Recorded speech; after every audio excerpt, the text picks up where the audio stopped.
Blood is really warm. It's like drinking hot chocolate, but with more screaming. Zombie Haiku, Ryan Meekum. Violent Vice contains graphic and explicit content which may not be suitable for some listeners. Listener discretion is advised.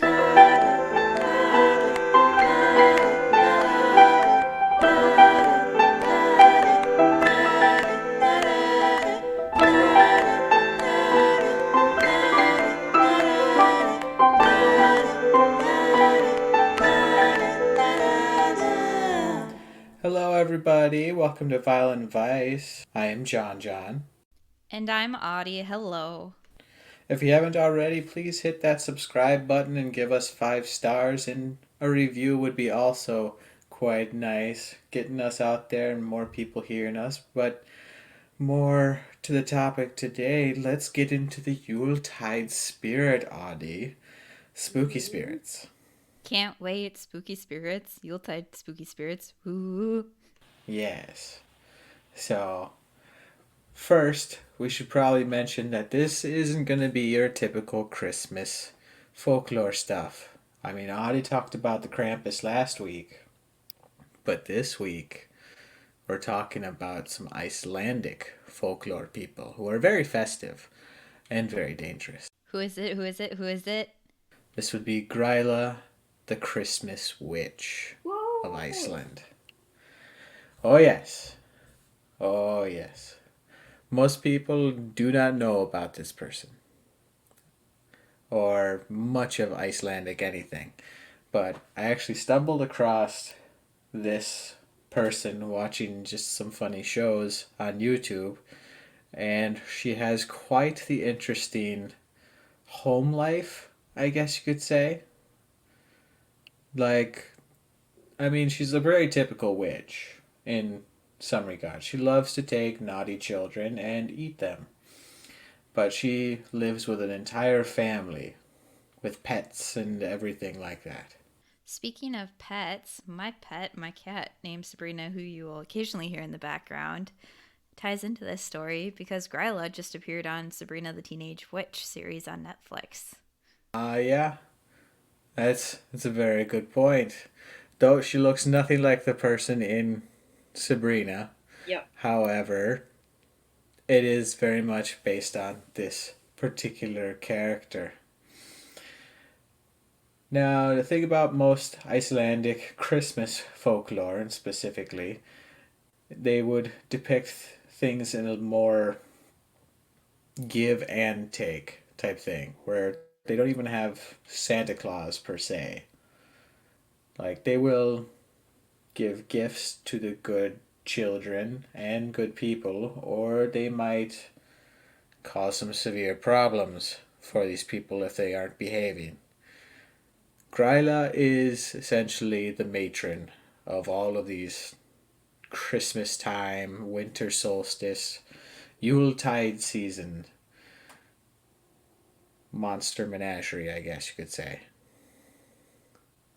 Now, things to know about Gryla is, unlike her depiction in Chilling Adventures of Sabrina, she isn't depicted as a beautiful woman who wears dark eyeshadow, wine red lipstick, and a dark contour. Gryla, like your average troll, has an appetite for misbehaving children. She's often depicted with several tails, horns, a beard, and a hag like appearance. In other words, she's appealing enough by troll standards to put a ring on it. Nice. Yeah. However, Gryla hasn't had the best luck when it comes to love. She's been married 3 times, with the third one being called Lepaludi, is her most recent ogre husband. There's going to be a lot of Icelandic pronunciations, which, out of Eastern languages to speak, Icelandic, I guess, is one of the toughest. So, I've got my work cut out for me with pronunciation this time. Good luck. It'll be like the Grace O'Malley episode. Maybe.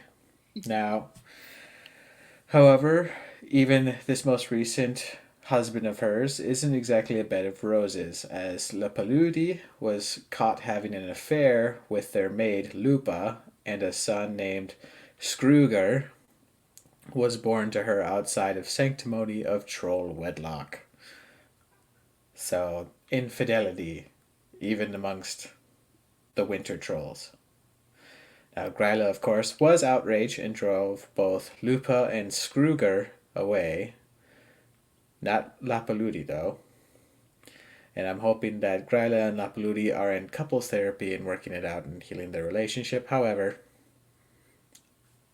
there hasn't been any word about troll child support type details. Therapy, though. Yeah, hopefully. They're still together, so you would think. You would think. Now, Gryla spends the year as a hermit up in her cave in the mountains and comes down once a year during the Yule season to hunt for misbehaving children to place in her cauldron stew, which is just called children stew, that both her and Lapaludi end up eating quite pleasantly, though Gryla does most of the work. Now, despite the rocky past, they do always have this tradition where they do eat together. Essentially, just those two, not the rest of the family. Because the other family does other things during this time. Now, similar to modern ideas of Santa Claus, she has the ability to watch children year round, looking for the naughty ones. So she keeps a keen eye out for fresh ingredients for her seasonal stew. And I guess your hobbies also would be pretty limited when you're living in a cave year round with a husband that has a wandering eye and about 20 mouths to feed overall throughout the year. So, yeah, makes more sense for that. It also might explain why she has so many kids, but I digress. Out of all of her children, which is, depending on the source, up to about 20, she has 12 to 13, depending on who gets mixed together, famous children named the Yule Lads, who are depicted less like children or trolls and more like tomtes or nises, essentially Swedish gnomes. They're like little. They would be essentially Santa elf type stuff, but they've got like red hats, thick bushy white beards, and big bulbousy noses. So it's, I don't know, they look more like gnomes than elves, but they kind of have their own thing. But more appealing than trolls. Mm-hmm. Eh, depends on which troll, I guess. Now, though Gryla spends most of her time in ragged clothing, her house pet is, in a sense, a very fashionable snob of these sorts, the Yule Cat. Apparently, it takes out its frustration of their owner's lack of fashion sense by devouring those who aren't wearing any new clothing on Christmas Eve. So if you're not wearing new clothing made out of wool, this cat will find you and eat you on Christmas Eve. Which a little bit of a weird type thing from that. It just might have something to do with there being only like a very small textile industry and it's only going to be wool. And it's a way to encourage people, but that's not what we're here about. We're here about the crazy, crazy stuff. I was going to say most of America would probably have been eaten by that cat then. Oh, yeah. Oh, yeah. Now, there's some tie-in to Scotland and Ireland by this one person with a master's degree called Valgadur H. Bjarnadottir. I am certain I butchered that. And they have a master's degree in feminist cultural and religious studies, who has given lectures on Gryla. And he says that there are tales both in Scotland and Ireland that resemble the Icelandic tales of Gryla closely, and there is no doubt that these stories and beliefs came to Iceland at this time of settlement of Iceland. Some stories become firmly rooted in our culture, and other change or merge with stories from other cultures. The Irish elf tales are very similar to our Icelandic ones. For example, Scottish goddess Cailleach Beer is the Irish goddess Cailleach Beara, and there are Celtic varieties of a goddess or supernatural being, which we call Gryla in Iceland now. That's what I kind of found too when researching Krampus, that he had some Scottish and Gaelic lore tied into him, as well as the Perchetta goddess a little bit. Hmm. Like there's a lot of tie-in with those island cultures. Now, time to get into the children specifically. Now, the Yule Lads have become much better tempered than their mother with time, as there was a law when the Dutch were in control of Iceland to abolish stories of Gryla and her ilk. And as a way to keep that tradition still alive, people sort of disregarded the law, but also toned down a lot of these things from these stories to be more children friendly. Because it ended up causing a bit of an uproar earlier on, which is why these Yule Lads are a little bit more on the goofy side instead of the terrible side. Now, the Yule Lads visit one at a time for 13 days, and then they stay until they've been there for 13 days. So it's a bit of a weird system. They show up, they do their thing, and then they just hang around for a while. And then they leave in the same order they showed up. Now, they used to eat children like their mother, but they've become more benevolent with these stories and turned more into pranksters instead of cannibal type things. So, kind of along the lines of Gremlins or Christmas Gremlins almost. I'd probably say that is more like they've gone from terrors to annoyances at best. Now, these days, children leave out their shoes for the Yule Lads, and for good kids, like on St. Nick's Day, they leave little gifts or candies inside the shoes for them when they come to visit. So, for 13 nights, kids get to have little gifts and stuff for when they wake up in the morning. And it's kind of a different type of Christmas, so it's 13-day long Christmas.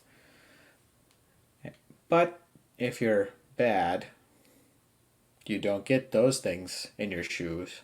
For misbehaved children, they'll leave a potato, usually a very molded, a very gross potato. Quick interjection. Do you remember the potato, onion, or candy guy that we used to go see trick or treating? Yeah, I remember him. That was just so much fun.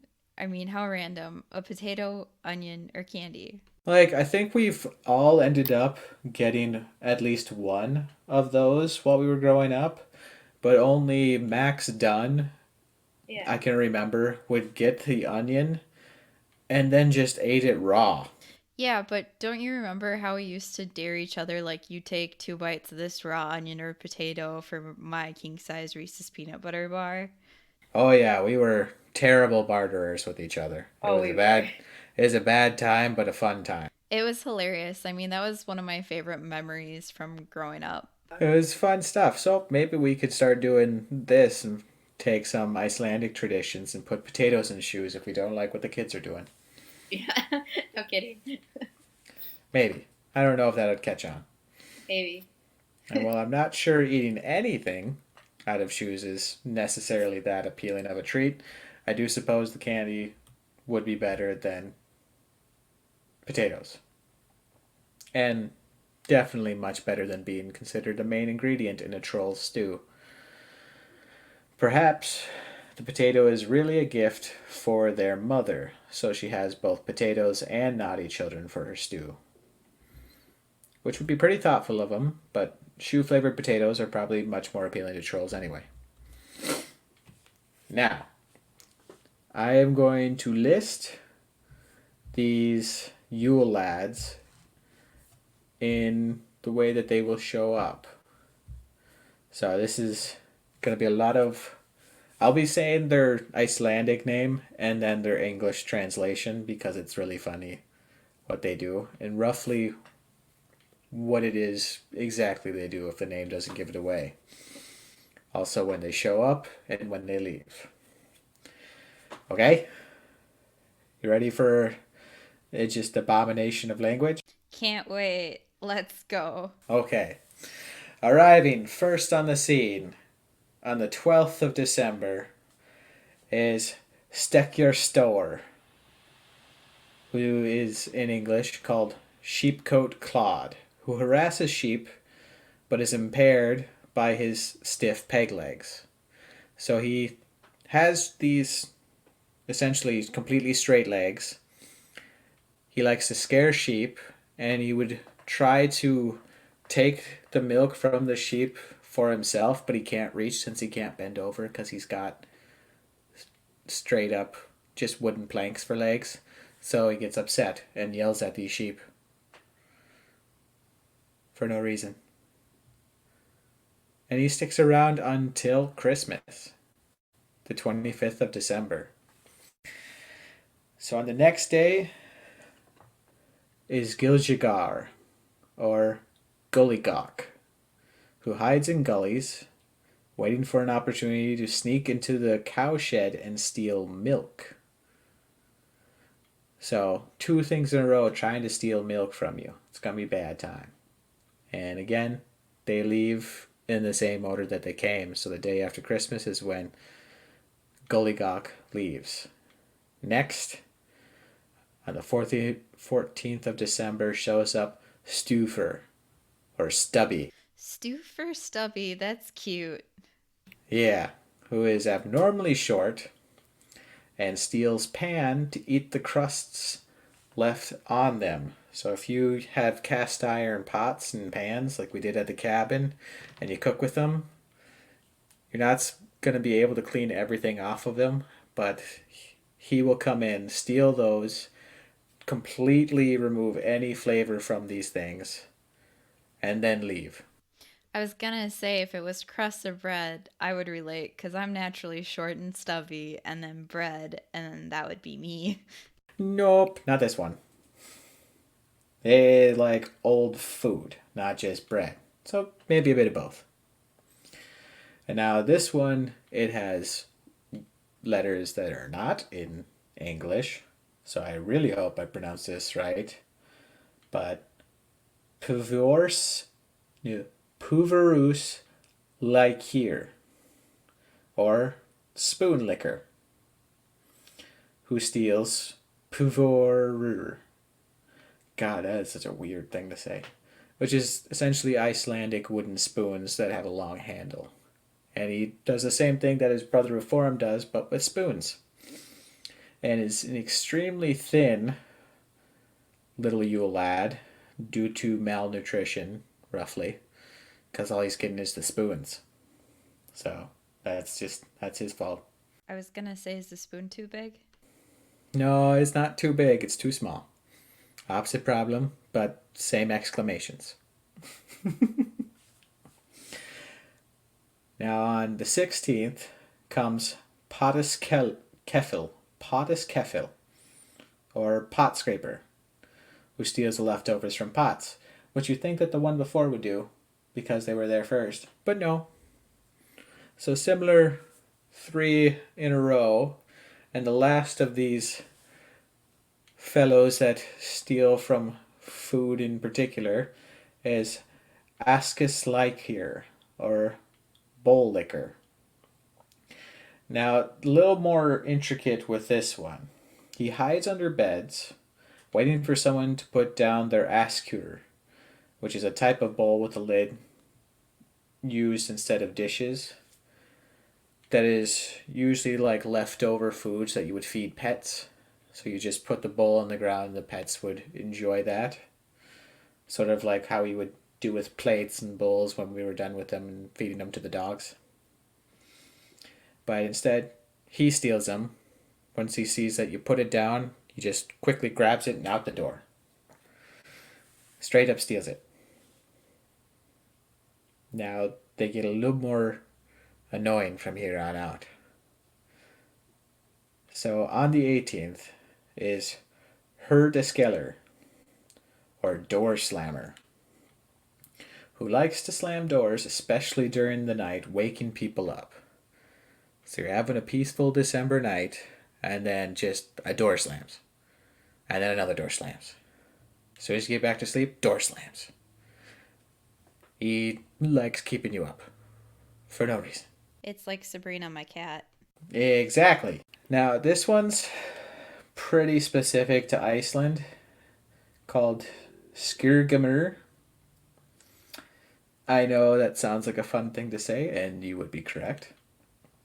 But it is Skirgabler. He's a Yule lad with a great affinity for skyr. And I believe that's a particular type of food in Iceland. I'm not certain on that, but it is what he is. It's a holiday treat that he likes to take. Now, this one that comes next, on the 20th, the last 5 before Christmas, is Bjogna Krakir, or Sausage Swiper, who hides in rafters and snatches sausages that are being smoked. So they'll be hanging on railings, getting smoked, starting to dry. As soon as you turn your back, you're missing one. I'm pretty sure if Dad knew about these Yule Lads growing up, he would blame most of the missing food on the Yule Lads and not him. Well, Mom's cookie dough, at least. Oh, there would have to be a Yule Lad for cookie dough from Dad. And Gabby, when she was little. She believed Dad for a while until she started doing it herself. Now, this one's a bit weird. There is Gluga Geiger, or Window Peeper, who the name's pretty creepy in itself. He is a snoop who looks through windows in search of things he can steal. So on the 21st, if you're going to have anything nice or fancy in your house, make sure it is well guarded and protected, because this would be the night that it gets stolen if you aren't careful. Now, next is someone who also steals food, but a specific holiday food, which is essentially leaf bread, is the English translation. But his name is Gatepiffer, or Doorway Sniffer. He has an abnormally large nose and an acute sense of smell, which he uses to locate this leaf bread called Lufabrud. Essentially, it's like the thin, riseless, dry kind of bread. It's more of a cracker type thing, but it's a sweet and very festive type cookie. So he steals cookies. Now, next one is Ket Krukur, or just Meat Hook, which he uses a long, curved hook to steal meats hanging over the fireplace. Back when you used to dry your meat over the fireplace when nobody's looking, he would reach this large hook down the chimney, snag one, and pull it back up for him to eat. And now the last one, on Christmas Eve, Curtis Sneaker, or Candlestealer, who follows children in order to steal their candles from their hands. And these candles typically, in the past, were made of tallow, which is essentially edible animal fat type wax.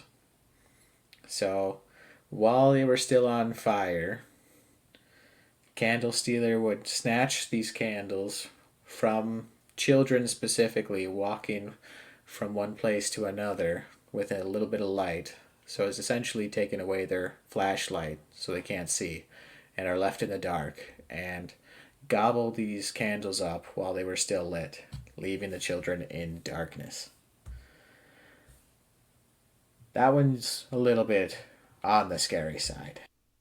Well, yeah, children walking home in the dark, that's just scary. Mm. And all of them stick around for 13 days total, the first of which leaves on the first day of Christmas. So, December 25th. And Candlestealer leaves on the 6th of January when the holiday season is done. Now, a couple fun facts about these Yule Lads. They aren't particularly set in any order by age or anything like that. They are simply the children of Gryla. But now, despite his reputation, as I mentioned before, of leaving these children in darkness, Candlestealer was recently voted the favorite of all the Yule Lads in Iceland, even though he steals candles to eat them. Why? Because, remember with the shoes and the potato? Yeah. As he is the last one before Christmas, he seems to be the most generous of the bunch, leaving the biggest and most precious of presents for those that are good. So, the first one, it's sort of like a build up. The first one leaves an okay present, and the last one leaves the big finale present. So, all of these Yule Lads, they'll come and do their stuff, and if you're a bad child, they'll leave a potato, and if you're a good child, they will leave a present, but they still do all these annoying things. So this might also have something to do with him arriving last on the morning of Christmas Eve. But another couple things is that for some reason they aren't particularly joined by the family pet all too often and seem to be working kind of independently of each other, even though the cat does show up on the same day that the last one does. But it's only for that night before it returns. Now, there are many other Yule Lads than the ones I listed, up to 20, but only the well behaved Yule Lads are allowed near children. They have many more brothers and sisters who are more aggressive, such as one called Lugnasliter or Lung Flapper, and he walks around with wet sheep lungs and hit those who get in his way. But they aren't allowed near children as much. Originally, these Yule Lads come from the eastern part of Iceland, but the culture just grew and grew and grew and grew and grew. So now they're a pretty universal thing for the Icelandic people. And since they only travel one at a time, they become a little more well liked and have a little bit more of a personality to them that develops as they inspire poems and just songs, things about them. They have Christmas carols about them. Now I have before me the Yule Lads poem that is written by Johannes Úr Kutlum, who wrote this poem in 1932. And it's still very popular and recited in many homes and schools in December, sort of like Iceland's The Night Before Christmas. Are you ready for the Icelandic Night Before Christmas, the poem of the Yule Lads? Yes, let's go. Okay. Sheep Coat Clod. The first of them was Sheep Coat Clod. He came stiff as wood to prey upon the farmer's sheep as far as he could. He wished to suck the ewes, but it was no accident, he couldn't. He had stiff knees, not too convenient. Gully Gawk. The second was Gully Gawk. Grey his head and mine. He snuck into the cow barn from his craggy ravine. Hiding in the stalls, he would steal the milk, while the milkmaid gave the cowherd a meaningful smile. This is usually written in Icelandic, so the English translation doesn't have as much rhyme to it, but I'm trying. Stubby was the third called, a stunted little man, who watched for every chance to whisk off a pan, and scurry away with it. He scraped off the bits that stuck to the bottom and brims. His favorite, spoon liquor. The fourth was Spoon Licker. Like spindle he was thin. He felt himself in clover when the cook wasn't in. Then stepping up he grappled the stirring spoon with glee, holding it with both hands, for it was slippery. Pot Scraper. Pot Scraper, the fifth one, was a funny sort of chap. When kids were giving scrapings, he'd come to the door and tap, and they would rush to see if there really was a guest. Then he hurried to the pot and had a scraping fest. Bowl Licker. Bowl Licker, the sixth one, was shockingly ill-bred. From underneath the bedstands he stuck his ugly head, and when the bowls were left to be licked by dog or cat, he snatched them for himself. He was sure good at that. Door Slammer. The seventh was Door Slammer, a sorry, vulgar chap. When people in the twilight would take a little nap, he was happy as a lark with the havoc he could wreak, slamming doors and hearing the hinges on them squeak. Skirgamer. Skirgamer the eighth was an awful stupid bloke. He lambasted the skyr tub till the lid on it broke. Then he stood there gobbling. His grade was well known.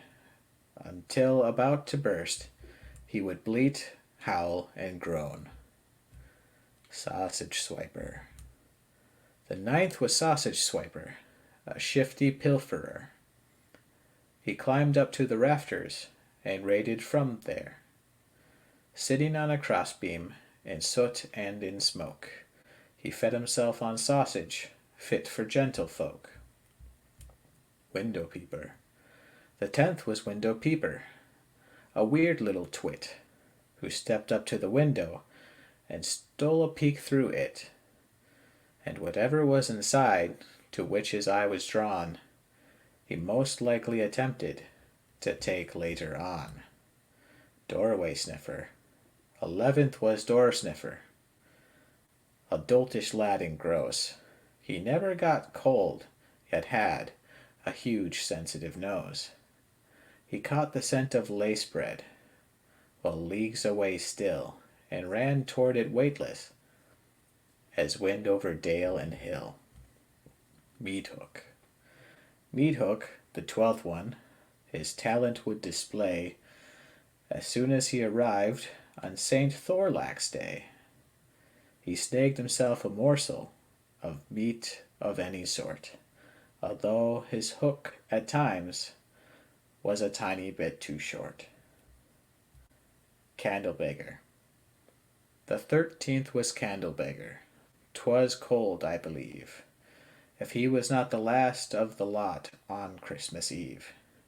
He trailed after the little ones, who, like happy sprites, ran about the farm with their fine tallow lights.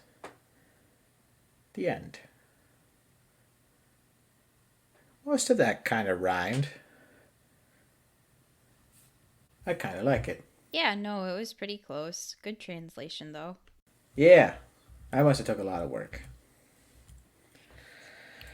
Now, we've covered Gryla and what she does, which throughout all of these times, while the kids are out and about, these potatoes do mark who she steals Christmas night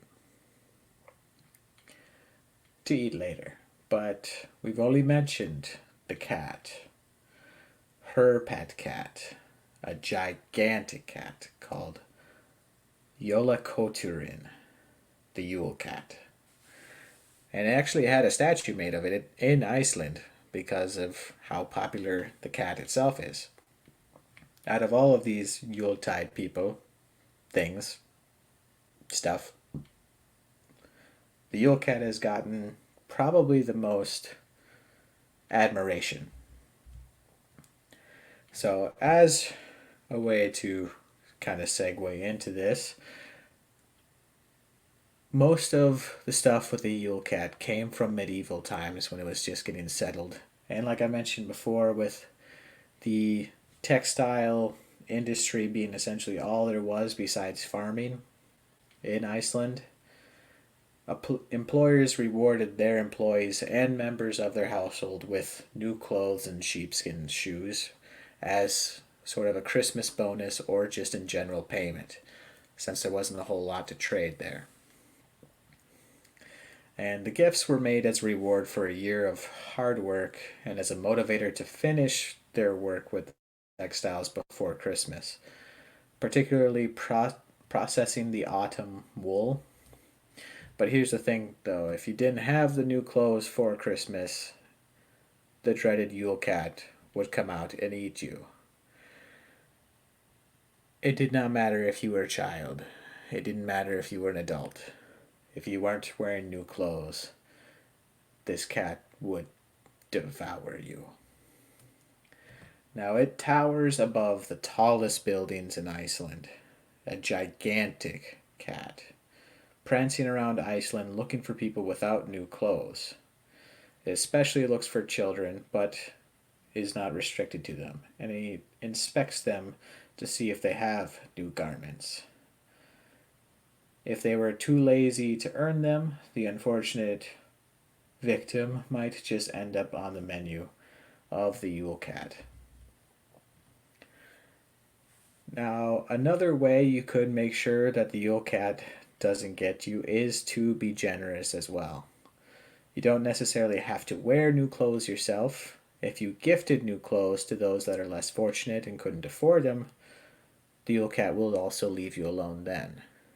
But there's also some strange versions of the story where the Yule Cat doesn't eat the people, but only like their food and presents, which sounds kind of bad, but it was during that time where they had to deviate from the more gruesome of these folk tales. Sort of like how the Yule Lads used to be a little bit more evil creatures and now pranksters. That was the Yule Cat's Disneyification, so it's not as gruesome. Now, it's still tradition in Iceland to give children something new to wear before Christmas so that the Christmas cat doesn't get you. And it is kind of an interesting way for kids to be excited to receive socks and stuff for Christmas and not be upset.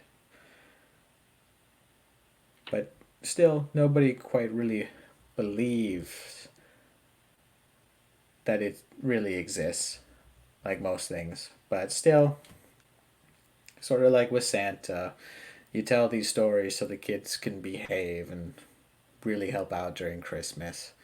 Otherwise, Santa will not help you with stuff, will not get you presents if you misbehave, but instead of that, you'll get eaten. Now, there's another poem, since Iceland is filled with writers and poets. This one is particularly about the Yule Cat. Are you ready for another crazy poem? Can't wait. Let's go. It is by the same person that wrote the last one. You know the Christmas cat. That cat is very large. We don't know where he came from, nor where he has gone. He opened his eyes widely, glowing both of them. It was not for cowards to look into them. His hair sharp as needles. His back was high and bulgy, and claws on his hairy paw were not a pretty sight.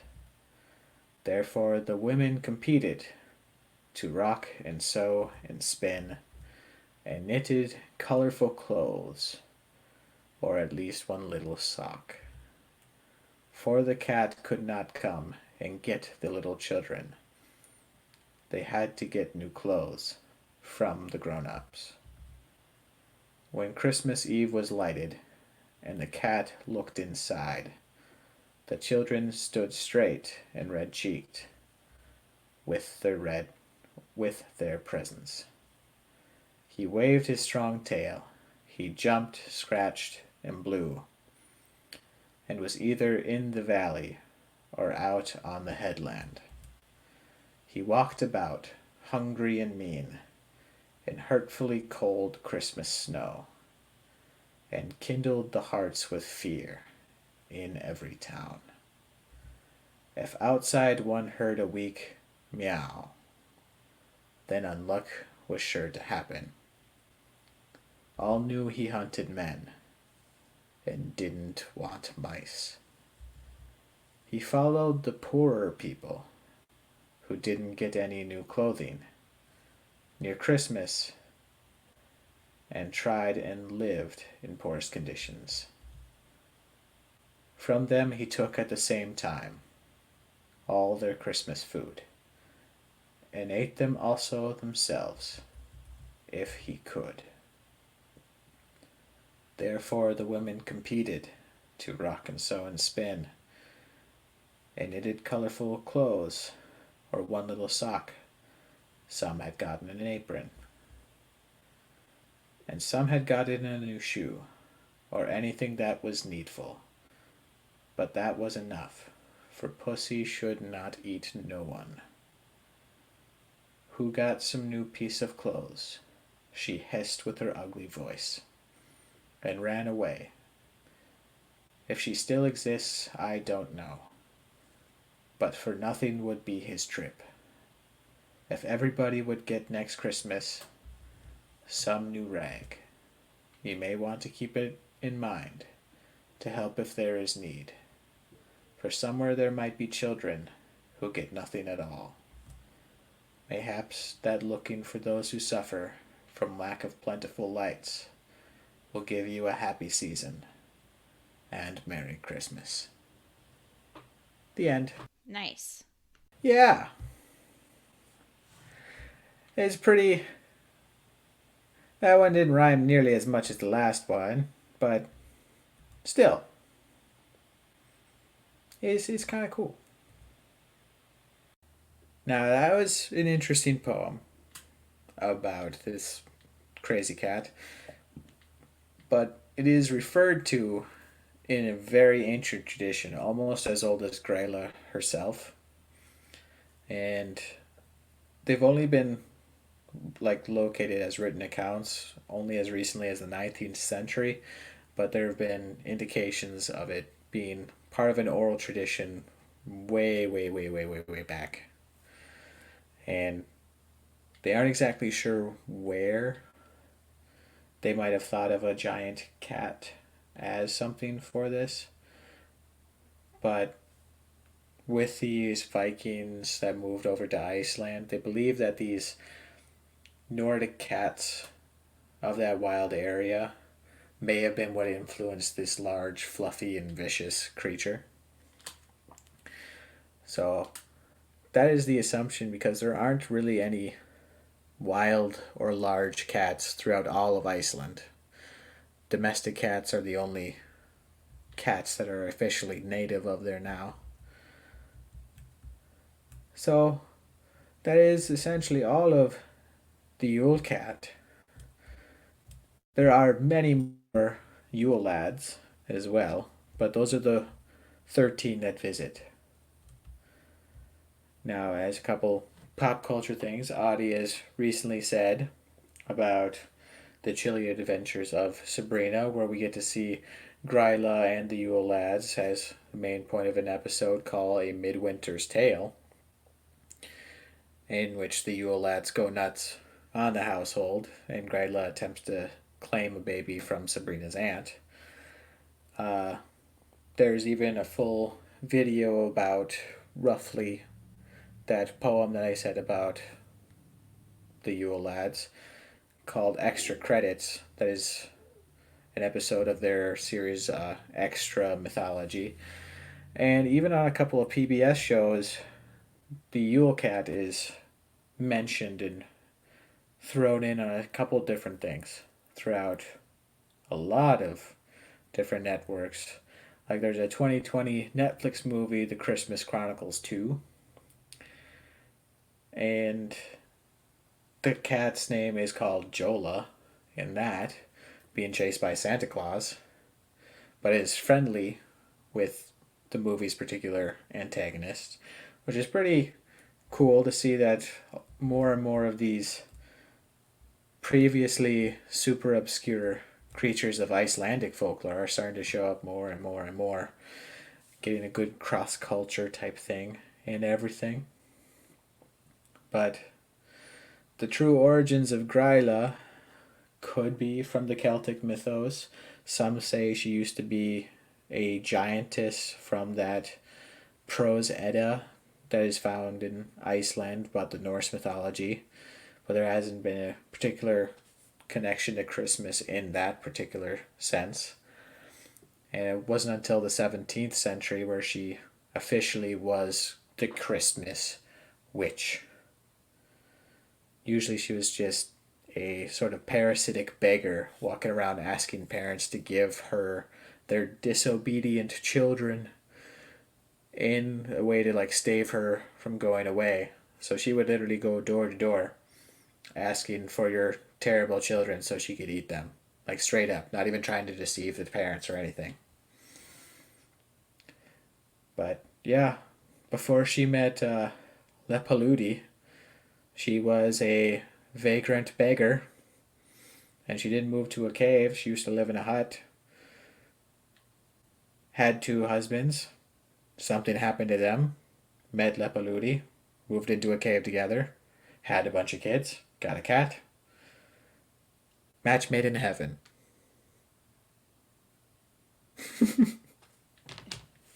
Though her, I am going to have a hard time pronouncing this, but the lava fields of Iceland is where her cave is supposed to be. And since you aren't exactly supposed to travel in the lava fields, and because it's very dangerous, it would make sense to say that this evil witch that will eat children is around this dangerous place, so you shouldn't go there. But it is called the Dimmerborger lava fields. I am probably saying that terribly. However, that is majority of what I have for Gryla per se, and her Yule Lads, and her cat. Do you have any things you'd like to think of as possible Yule Lads for our family, Audi? Ones that sneak treats to the dogs and give them lots of pets, and the cats too. Aw, you sure? What would be the worst Yule Lad in your opinion? Honestly, the one that steals candles, or maybe in our case, modern day cell phones, because that's kind of like your safety net and like your flashlight and everything you need to communicate. Yeah, I can see that. However, I think the one I would choose as the worst one, in my personal opinion, would be Door Slammer, who just keeps waking you up by slamming doors. I like my sleep, and they interrupt that. It's mean. Well, I mean, my cat already does that for me, so So you're just used to it. yeah. Oh. Instead of slamming doors, she shatters Christmas ornaments, so I mean, it's like the same thing. Well, I mean, 'tis the season, right? Yep, 'tis the season. I wouldn't tell her about the Yule Cat, otherwise she might get a bit uppity with the ideas. It's just like I could be so much more. I could terrorize towns. Yeah, and eat people. But aside from that, that's all I got, Audie. Nice, very nice job. You want to take us out? Yeah, I can do that. So, if you guys want to learn more about today's stories and others, you can go to our blog at www.violandvice.com. If you want to email us, reach out, or contact us, you can do so at vileandvice@gmail.com. That's VILEANDVICE at gmail.com. No ampersands here. If you want to give us a once-off donation and you're feeling awful generous, you can do so with PayPal at vileandvice@gmail.com. If you want to follow us on Facebook or Instagram, you can do so at Violent Vice Podcast. And you can also follow us on Twitter at Violent Vice. Again, AND, no ampersands.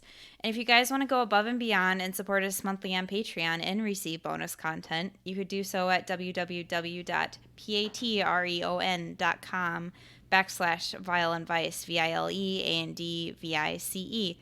And if you guys want to do us a huge, huge favor and spread the word about the podcast, tell your family, tell your friends, tell your traveling buddies, because a lot of people may or may not be traveling for holidays in cars. We'd really, really, really appreciate it, because spreading the podcast by word is the best way to go about this. And if you guys want to leave a review too, we'd be so, so thankful. I know it takes a minute to sign in, but that would be a huge favor to us, and we'd really appreciate it.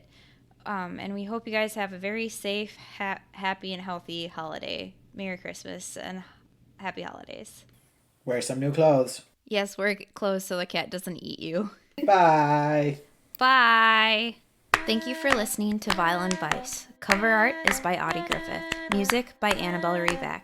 If you want to help support the show, please visit patreon.com/vileandvice or give us 5 stars on Apple Podcasts or wherever you listen to. This helps us move up the charts and also helps keep the spooky stories coming.